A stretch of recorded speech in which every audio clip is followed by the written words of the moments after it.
결론적으로 우리나라는 지정학적으로 매우 예민한 위치에 자리 잡고 있습니다. 하이브리드전, 특히 정치적 영향력 확보 공작을 가장 치열히 전개하는 중국과 인접하여 있습니다. 중국이 세계 각국을 상대로 정치적 영향력 확보를 위한 작전을 전개하는 것을 보면 한국에 대해서 활발히 그러한 활동을 하려고 하는 것은 능히 예상할 수 있습니다. 물론 중국과 설린 관계로서 경제적 우호관계, 교류관계를 맺어야 하는 것은 맞지만 우리나라의 자유민주체제를 위협하거나 주권을 침탈하거나 하는 것에 대해서는 항상 경각심을 가져야 합니다.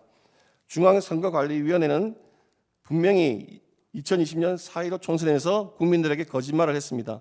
선거망이 분리되어 있기 때문에 해킹은 전혀 일어날 수 없다고 장담에 장담을 했습니다. 그 장담을 믿고 대법원도 판결을 했습니다. 2023년 국정원 보안 점검 결과 선거관리위원회의 그 장담은 새빨간 거짓말이라는 것이 다 드러났습니다. 해커가 마음껏 주무를 수 있다는 것이 드러났습니다. 뿐만 아니라 선관위가 친중국 성향을 드러내서 홈페이지에 자유민주주의와 전혀 관계없는 자유민주주의 체제에서의 선거하고는 전혀 어울리지 않는 선거 공작, 정치 공작의 책임자인 왕후닝을 홍보하는 영상을 올리고 중국인 등 외국인을 투개표 사무원으로 종사할 수 있게 한 상태에서 선거가 온전히 치러질 수 있다고 하는 것은 그것은 연목구어라 하지 않을 수 없습니다. 그 결과 드러난 것이 도태호 변호사가 방금 밝힌 수많은 이상한 투표지와 기이한 현상들입니다. 뿐만 아니라 지금 현재 방금 보았지만 지금 우리나라 국회가 하는 입법 활동들이 중국인들의 스파이 활동을 처벌하는 간첩법 개정을 미루고 있고 오히려 중국으로의 핵심 기술, 국가 핵심 기술의 정보가 유출될 수 있는 그러한 법안들을 만들려고 하고 있으며 사드 배치에 관한 정보를 유출한 것을 문제 삼는 감사원장을 탄핵하고 있습니다.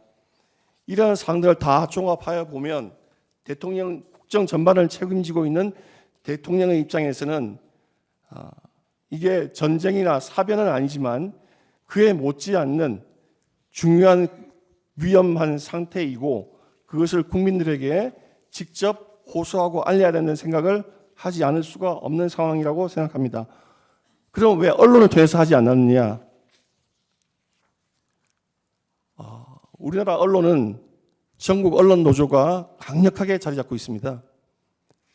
전국 언론 노조에는 정치위원회가 있습니다. 정치위원회는 강령이 있습니다. 진보정당의 정책을 홍보하는 겁니다.